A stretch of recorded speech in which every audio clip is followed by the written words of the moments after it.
제가 아는 사람은 아니고요. 사실 제가 아내가 아는 어떤 사람이 자녀를 낳아서 이제 이름을 지어야 되는 상황이 됐다고 해요. 그래서 장명소에 가서 100만 원을 주고 이름을 지었다고 합니다. 그래서 이름이 뭐라고 그랬다? 뭐 대박이라고 그랬나? 일단 그런 이름을 100만 원을 주고 지어왔어요. 근데 100만 원을 주고 그 이름을 지어왔는데 그 이름이 너무 대박인 겁니다. 그래서 그 얘기를 들으면서 저희들끼리 그런 생각을 했던 거죠.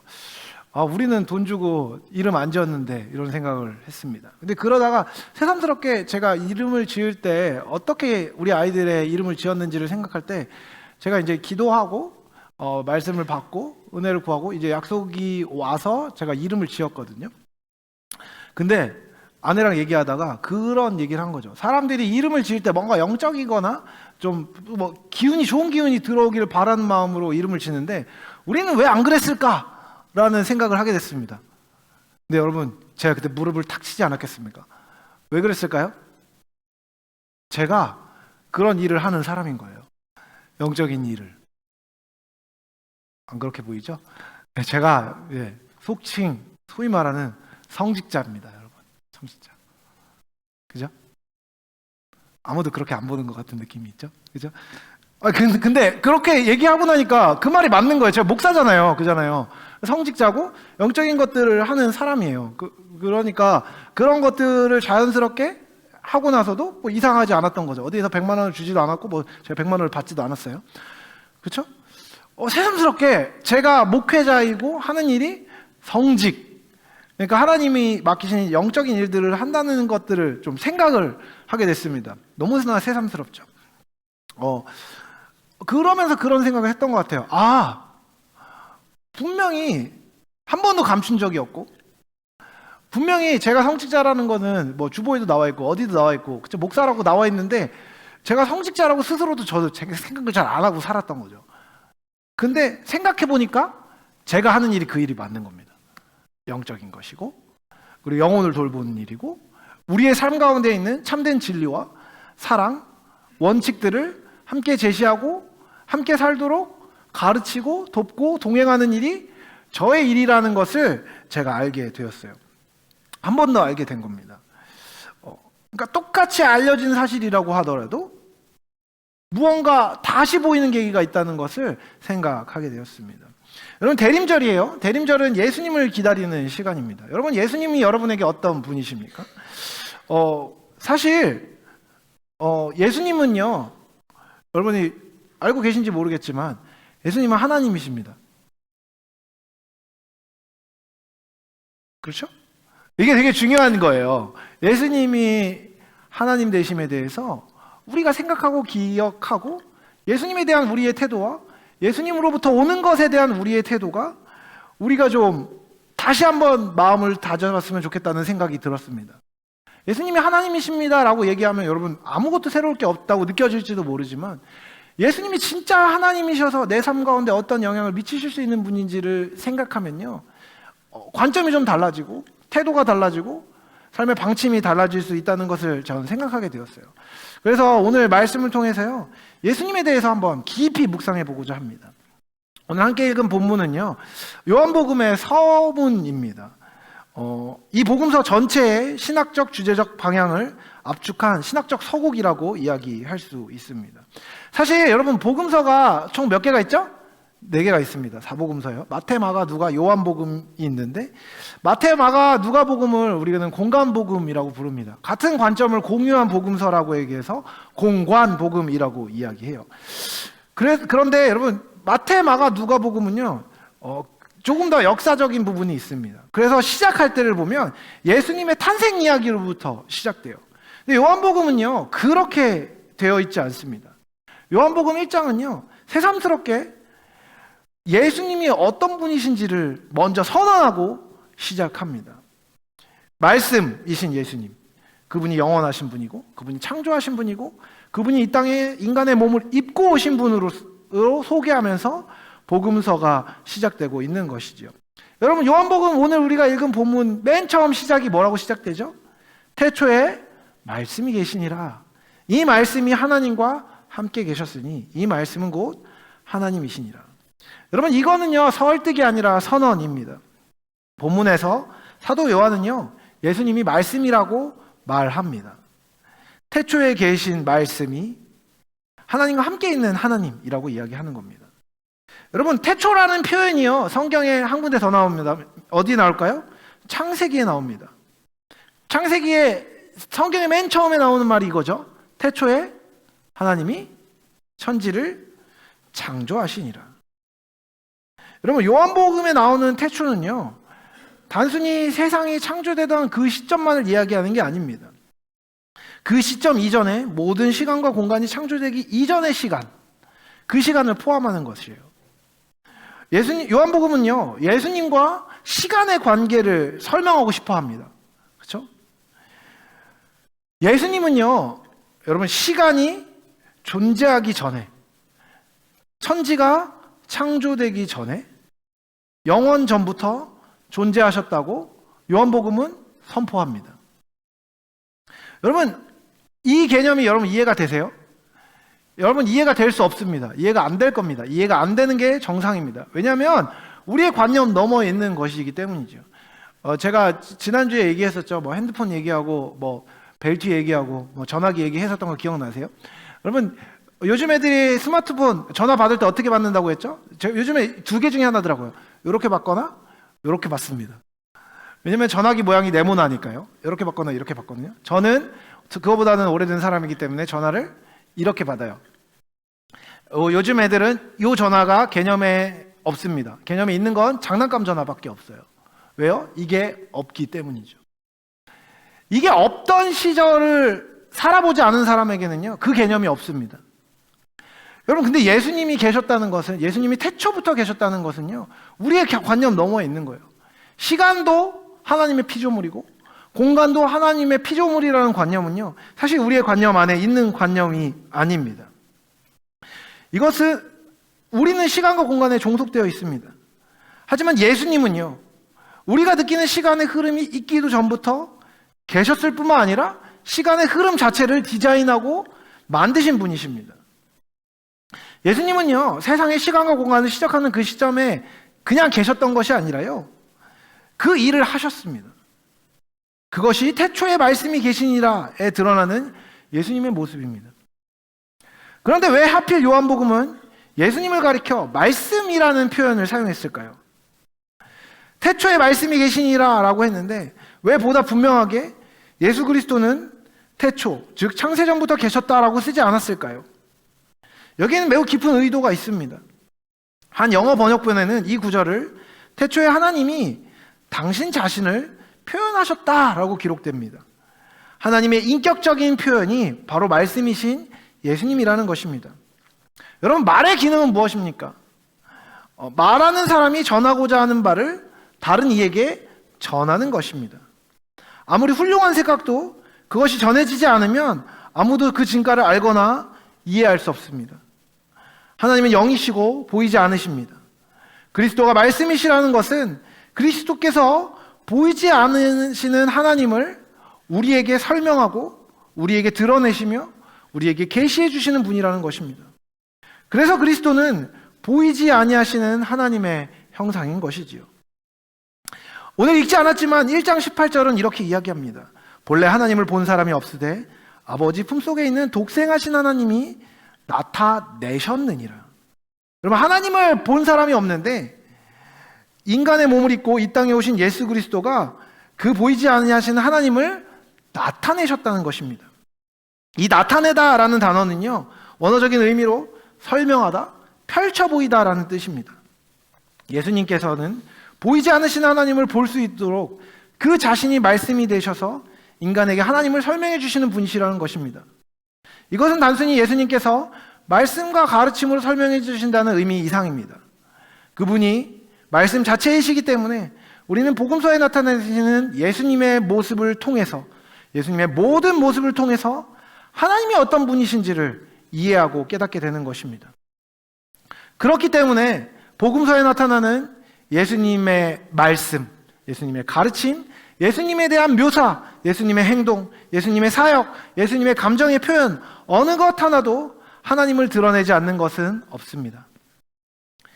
우리는 복음서를, 특별히 오늘 읽은 요한복음서를요, 그런 관점에서 읽어야 합니다. 예수님은 보이지 않는 하나님을 당신을 통해 인간에게 보이셨고 설명하신 분이십니다. 이런 점에서 예수 그리스도를 통해서가 아니고서는 아무도 하나님을 알 자가 없습니다. 왜냐하면 예수님은 보이지 않는 하나님께서 보이는 모습으로 나타나신 분이시기 때문입니다. 이것이 우리 주님이 친히 말씀하신 것의 의미입니다. 여러분, 예수님은요, 단순히 보이지 않으시는 하나님을 설명하는 특별한 인간이 아닙니다. 하나님 자신이십니다. 요한복음의 특징 가운데 하나가 바로 예수 그리스도가 하나님 자신이심을 특별히 강조해서 보여준다는 것입니다. 그리스도의 신성을 보여주고 있는 것이죠. 이단들 중에서 여호와의 증인 같은 부류는요, 예수님을 인간보다 조금 더 특별한 존재로서 하나님을 보여주는 그냥 선지자 같은 존재라고 그리기도 합니다. 하지만 여러분, 성경은 절대 그렇게 얘기하지 않습니다. 예수님은 완전한 인간이자 완전한 하나님이라고 이야기합니다. 그 증거는요, 3절에 나옵니다. 만물이 그로 말미암아 지은 바 되었을 때 그 지은 것이 하나도 그가 없이는 된 것이 없느니라. 예수님은 모든 것을 지으셨습니다. 그분이 없이 창조된 것은 아무것도 없습니다. 예수님 자신이 하나님이시라는 가장 완벽한 증거가 이 3절에 기록됩니다. 예수님은 태초부터 아버지신 하나님과 함께 계셨고 그분의 뜻을 드러내며 그분을 세상에 보이시며 계속해서 계셨습니다. 그분이 육신을 입고 이 땅에 오시기 전부터 예수님은 성부 하나님과 함께 계셨고 그분의 뜻을 이루시며 이 세상을 창조하셨습니다. 또 오늘 본문은요, 예수님 안에 생명이 있다고 얘기합니다. 여러분, 이 생명은 무엇입니까? 단순히 육체적인 생명이 아닙니다. 생명의 본질, 다른 말로 하면 모든 생명의 근원이 되는 참되고 영원한 생명이 예수님 안에 있다고 얘기합니다. 이것을 시편은 이렇게 얘기합니다. 진실로 생명의 근원이 주께 있사오니 주의 빛 안에서 우리가 빛을 보리이다. 여러분, 예수님은요, 생명을 가져다 주시는 분이십니다. 그리고 그 생명의 빛을 인간들에게 비춰주시는 분이십니다. 태양이 지구에 공급하는 에너지의 원천인 것처럼 예수께서 원래 창조의 목적을 본이 되시며 그분을 보면 그것을 알게 된다는 것이 오늘 본문이 얘기하는 내용입니다. 여러분, 빛은요, 빛을 내는 근원이 어디인지를 알려줍니다. 빛이 비춰질 때 그 빛이 어디서부터 왔는지를 따라가면 빛의 원천을 알 수 있습니다. 제가 고개를 들면요, 조명이 저의 눈을 때립니다. 조명이 어디 있는지를 알 수 있게 됩니다. 예수님은 스스로 빛을 내시면서 우리에게 빛을 주시는 분이십니다. 그 빛이 참된 생명과 진리의 원천이심을 보이시는 분이신 것이죠. 예수님을 보면 우리는 하나님의 계신과 그분이 어떤 분이신지, 그리고 하나님이 얼마나 아름답고 놀랍고 위대한 분이신지를 알게 됩니다. 또한 그분은 만물을 비춰서 보이십니다. 빛은 빛을 비추는 대상을 그대로 보게 한다고 지난주에도 이야기했습니다. 빛을 비추는 것은 빛 아래에 있는 모든 것을 노출시킵니다. 있는 그대로의 모습을 보여줍니다. 그래서 빛이 우리 안에 비칠 때 우리는 우리 스스로를 보게 되는 것이지요. 또한 빛을 비추시는 그분은 우리의 길을 인도하십니다. 가야 할 곳과 가지 말아야 할 곳을 알려주고 세상에서 어떤 가치로 살고 있는지를 보여주며 우리가 가야 할 곳과 가지 말아야 할 곳을 알려주는 것이 예수님이 하시는 것이라는 것입니다. 여러분, 예수님이 왜 빛으로 이 땅에 오셨습니까? 간단합니다. 이 땅에는 빛이 필요했기 때문입니다. 여러분, 성경은 명확하게 인간이 어둠 가운데 있었다고 이야기합니다. 5절을 보면 얘기합니다. 빛이 어둠에 비치되 어둠이 깨닫지 못하더라. 여러분, 이 어둠은요, 모든 인간이 처해 있는 상태를 말합니다. 태초에 하나님은 천지를 창조하시고 인간도 창조하셨습니다. 그런데 인간은 죄를 짓습니다. 그 죄의 본질은요, 하나님을 믿지 못하는 불신과 하나님보다 자신을 크게 여기는 교만입니다. 하나님을 신뢰하지 못하는 인간은 스스로를 믿었습니다. 하지만 스스로는 믿을 만한 존재가 아니었습니다. 인간은 자기를 하나님보다 크게 여겼습니다. 하지만 그는 하나님보다 한없이 작은 존재입니다. 원래 하나님과 함께 교제하며 완전한 행복을 누리도록 창조된 인간은 죄로 인해 하나님과의 관계가 끊어지고 신뢰가 깨어지고 말았습니다. 인간을 바르고 행복한 길로 인도하실 수 있는 분은 하나님이시고 그 안에서 계속해서 신뢰할 수 있는 분도 하나님 한 분이십니다. 그런데 인간은 스스로의 죄로 인해 스스로도 알지 못하는 자기를 망하게 하는 길로 들어갔습니다. 인간의 지식은 완전하지 않았고 그의 판단도 당연히 완전하지 않았습니다. 여러분, 죄를요 우리가 착각하면 안 됩니다. 죄는요 단순히 잘못하는 게 아닙니다. 하나님을 떠나게 하고 하나님을 신뢰하지 못하는 모든 상태, 그리고 그 상태로 말미암아 만들어진 모든 결과를 일컫습니다. 그렇기 때문에 그렇게 죄 가운데 있는 모든 인간의 상태를 요한복음은 어두움이라고 표현하는 것이죠. 여러분, 어두움 가운데 있는 사람들에게 빛을 비춰주면 좋아할까요? 싫어할까요? 일반적으로 그냥 별 생각 없이 비추면요 좋아할 거라고 생각합니다. 하지만 여러분, 그렇지 않습니다. 빛이 비춰졌을 때요 일단 사람들은 진리를 이해하지 못했습니다. 왜 그렇습니까? 근본적으로는요 죄로 인해 지성의 빛이 어두워졌기 때문입니다. 그리고 너무 오랜 시간 그 어둠 가운데 있었기 때문입니다. 여러분, 생각보다 사람들은 진리를 환영하지 않습니다. 왜 그렇습니까? 진리가 드러나면요 나의 부족함이 드러나기 때문입니다. 여러분, 진짜로 모범생이 있다고 한번 생각해 볼까요? 어떤 학교에 있습니다. 모범생이 있습니다. 공부도 열심히 하고 선생님 말씀도 잘 듣고 규칙도 잘 지키고 운동도 잘하고 심지어 얼굴도 잘생겼고 엄청 성격도 좋습니다. 아무 잘못도 하지 않고 있었습니다. 근데 어떤 친구가 있었습니다. 불량 학생이라고 한번 생각해 볼까요? 불량 학생, 공부도 안 하고 맨날 선생님한테 혼나고 이렇게 별로 이렇게 힘은 세지만 불량배 같은 역할을 하는 친구였습니다. 근데 그 친구가 이 모든 것을 잘하는 모범생이 고깝습니다. 이유는 왠지 모르겠습니다. 그래서 가서 시비를 걸고 얘기하는 겁니다. 야, 잘난 척하지 마라. 이 친구가 한 일은 뭐였을까요? 아무것도 없습니다. 근데 여러분, 왜 잘난 척하지 말라고 시비 거는 사람들이 있을까요? 그런 거를 우리가 전문 용어로 네 글자로 뭐라고 그러죠? 보통은 자격지심이라고 부릅니다. 그렇죠? 잘못한 게 없어도요 누군가 온전한 모습, 아름다운 모습, 모범적인 모습, 올바른 모습을 갖고 있을 때 그것을 향해서 비슷하거나 아니면 그것들을 지향하는 사람들에게는 좋은 것이라고 칭찬받고 좋은 것으로 여겨지고 함께 칭찬해 줄 수 있지만, 그것과 반대편에 있는 사람들에게는요 그것이 싫어 보일 수 있습니다. 잘난 척하는 것처럼 보일 수 있습니다. 왜요? 그 모양이 자기의 부족함을 보여주는 것처럼 느껴지기 때문입니다. 자기가 갖고 있지 않은 것들을 갖고 있는, 자기가 갖고 있지 않은 탁월함을 갖고 있는 사람들을 보면 수치심이 드는 경우가 있기 때문입니다. 여러분, 예수님이 이 땅에 오셨을 때 그랬습니다. 예수님은 이 땅에 온전한 삶을 사셨습니다. 올바른 삶을 사셨습니다. 사랑으로 사셨습니다. 온전함으로 사셨습니다. 그런데 여러분, 세상은 예수님을 배척했습니다. 그를 알아보지 못하였고 그를 영접하지 않았습니다. 하나님은 인간들이 계속해서 비참한 지경 가운데 있기를 원하지 않으셨습니다. 그래서 하나님 계속해서 인간들을 빛 가운데 인도하시기 위해, 인간을 구원하시기 위한 일들을 멈추지 않으셨습니다. 성경은 그것을 기록합니다. 어둠 가운데 있는 인간들을 빛으로 구원하시기 위한 주의 계획과 그것이 풀어지는 과정이 바로 이 말씀 안에 기록되어 있는 것이죠. 여러분, 성경을 보면요 하나님은 가만히 있지 않으셨습니다. 많은 하나님의 사람을 보내셔서 하나님이 어떤 분이신지를 계속해서 알리셨습니다. 아브라함, 이삭, 야곱, 요셉과 같은 하나님의 사람, 모세, 여호수아와 같은 지도자들, 다윗과 같은 지도자들을 계속해서 보내셨고, 이사야와 같은 수많은 선지자들을 통해 하나님께 돌아오라고 계속해서 초청하십니다. 또한 그들을 향해 구원자 메시아를 보내주실 것임을 계속해서 말씀하셨습니다. 예수님이 오시기 직전에 보내주신 사람이 바로 세례 요한입니다. 그는 와서 오실 메시아를 선포하고 맞이할 준비를 하라고 보낸 하나님의 사람이었습니다. 하지만 여러분, 그가 외친 메시아가 오실 것이라는 메시지조차도 사람들은 거부했습니다. 그리고 마침내 빛이신 예수님이 오셨죠. 하나님은 그분을 보내셨습니다. 물론 그분이 오셨을 때도 알아본 사람도 있었지만 알아보지 못한 사람이 훨씬 더 많았습니다. 예수님은 완전한 하나님의 자기 표현으로 이 땅에 오셨고 당신의 일을 행하셨습니다.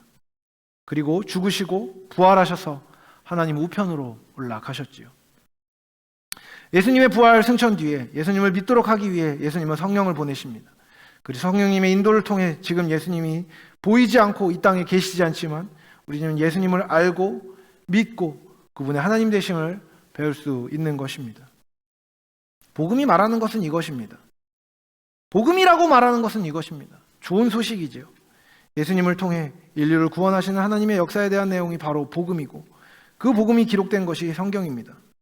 성경에서 말하는 하나님의 약속을 우리가 믿고 예수 그리스도를 전해 들을 때 우리 안에는 믿음이 생겨납니다. 이것을 위해 예수님 오신 것이죠. 결국 그렇게 되면 어떻게 됩니까? 빛으로 오신 예수님 그리고 그 예수로 말미암은 진리 앞에 겸손히 서서 자기 자신의 죄된 상태를 인정하면 어둠에서 빛으로 이동할 수 있습니다. 영접하는 자 곧 그 이름을 믿는 자들에게 하나님의 자녀가 되는 권세를 주셨다는 이 약속이요 우리에게 주어져 있습니다. 성령의 인도하심을 받아 그리스도의 하나님 되심을 발견하고 그분의 구원자 되심을 확실히 믿고 그분을 삶의 주인으로 맞아들이면 그는 하나님의 자녀가 되는 것이지요. 사실 이번 주에 제가 좀 여러 지체들을 만나게 됐습니다. 공동체에 떠나 있는 지체들 그리고 공동체에서 시험 들었거나 마음이 어려워서 좀 쉬고 있는 지체들을 많이 만났습니다. 그리고 사실 올해 들어서 아니요 더 정확하게는요 청년 사역을 하면서 하게 되는 고민들이 있습니다. 우리 청년들이 현실적으로 겪고 있는 고통과 유혹에 관련된 것입니다. 요즘에 이제 주식을 하는 사람도 많고요, 코인을 하는 사람도 많습니다. 그리고요, 그렇게 많이 인터넷 도박을 하더라고요. 그리고 그렇게 많이 음란을 행하고 그렇게 많이 방탕한 삶을 삽니다. 교회 다니는 사람들인데도 말이죠. 그리고 욕심껏 행하다가요 망해서 파산하고 교회 공동체를 떠나는 사람들을 안타깝게도 제법 많이 보았습니다. 예수님을 믿는다고 스스로 얘기하는 사람들인데도 말이죠. 자기가 손댄 어떤 일들이 당당하거나 하나님과 사람 앞에 부끄럽지 않은 일이라고 얘기할 수 없는 일들을 하는 사람들을 많이 만나게 되었습니다. 어둠 가운데 계속 머무르는 것이죠. 불법적인 일 아니면 불법과 합법의 가운데 있는 어떤 일들을 하면서 생계를 유지하고 삶을 유지하기 위해 애쓰지만 그 어둠이 계속해서 소용돌이 쳐서 늪처럼 빠져서 거기서 헤어나오지 못하는 지체들을 제법 많이 보았습니다. 그 지체들을 이번 주에도 많이 만났고 돌보기 위해서 애쓰고 있습니다. 근데 그런 어둠 가운데 있는 그리고 영혼의 어둠 가운데 있는 지체들도 많이 있습니다. 자기가 옳은 거죠. 자기의 판단이, 자기의 생각이. 그래서 자기가 자기 삶의 주인이 다시 되기로 결정하고 믿음을 떠납니다. 별거 아니라고 생각하면서 말이죠. 요즘에 그런 마음들이 많이 들어요. 여러분, 그런 사람들을 말리기 위해서 제가 많이 노력합니다. 근데 그걸 말리려면 어떻게 해야 되는지 아세요? 그렇게 하면 안 된다는 얘기를 하려면요, 그렇게 하면 안 되는 이유가 너에게 답이 없고 예수님께 답이 있다라는 얘기입니다. 근데 여러분, 이 두 번째 얘기들이 끊어진 뒤에 앞에 있는 얘기만 들으면 뭐예요? 야, 너 안 돼 라는 얘기를 해야 되는 겁니다. 우리에게 답이 없어. 예수님께 답이 있어 라는 이야기를 해야 되는 것이죠. 여러분, 누구나 자기의 행복을 찾기 원합니다.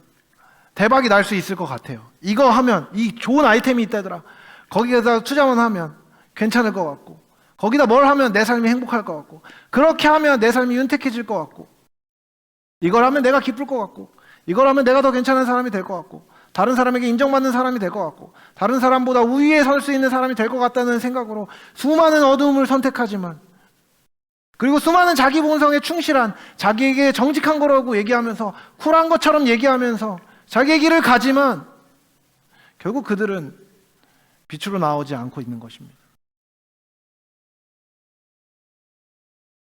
결국 그 모든 사람들, 어둠 가운데 있는 사람들에게 필요한 게 뭔지 아십니까? 진리의 빛입니다. 여러분, 우리가 진리를 진짜 알고 있는지, 그리고 진짜 우리가 진리를 지금 이 순간 그 말을 듣기를 원하는지가 본질은 아닙니다. 우리에게 진짜 필요한 게 무엇인지가 본질인 것이죠. 여러분, 지금 당장 여러분을 살려줄 것처럼 여겨지는 간단한 값싼 위로의 말들, 지금 당장 재정을 만들 수 있을 것 같은 쉬워 보이는 방법들, 지금 당장 내 욕심을 채워줄 수 있는 어둠의 방법들을 여러분 취하며 기쁨을 누리고 있지는 않으십니까? 관계에서, 삶의 성취에 있어서, 모든 방향에 있어서 말입니다. 여러분, 우리에게 진짜 필요한 것은요, 우리의 본성에 충실하여 우리 마음대로 행하는 것이 아닙니다. 우리에게 진짜 필요한 것은요, 생명의 잇대 있는 삶입니다.